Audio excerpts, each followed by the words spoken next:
Krajevna skupnost Slovenski Javornik Koroška Bela velja za drugo največjo skupnost v občini Jesenice, saj vanjo spadajo še Potoki, Javorniški rovt, del Tomšičeve ulice ter Podkočna. Na območju skupnosti živi približno 5000 ljudi, začetek septembra pa vsako leto namenijo praznovanju.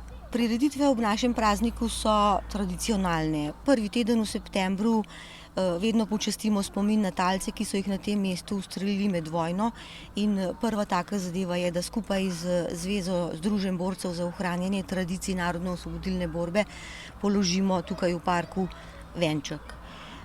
Potem sledi prireditev v kulturnem domu, kjer nam pri organizaciji že pomagajo društva, in prvo je kulturno društvo, ki pripravlja otvoritev razstave, ki je tudi že tradicionalna.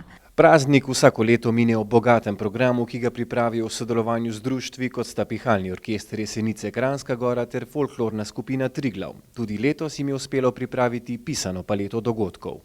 Kulturnih, športnih, zabavnih, glasbenih. Krajane, ki nas obiščejo na ta dan, tudi skromno pogostimo, za kar se ob tej priliki lepo zahvaljujem dvema donatorjema iz našega kraja, to sta podjetja Akroni in Harsko, ki nam pri tem izdatno pomagata. Pri razvoju tako velike skupnosti je pomembna tudi podpora strani občine Jesenice. Skupek vsega tvori krajevno skupnost, v kateri se vsak dobro počuti.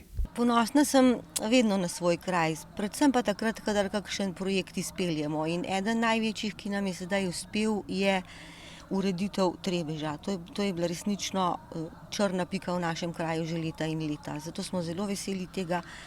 Prav tako pa smo veseli, da nam je uspelo zgraditi, urediti 2 otroški igrišči v največjih naseljih, to je na Koroški Beli in na Slovenskem Javorniku, kjer je igrišče dobilo novo, modernejšo podobo. Ekonomsko podobo krajevne skupnosti Slovenski Javornik Koroška Bela pa tvorita industrija in kmetijstvo.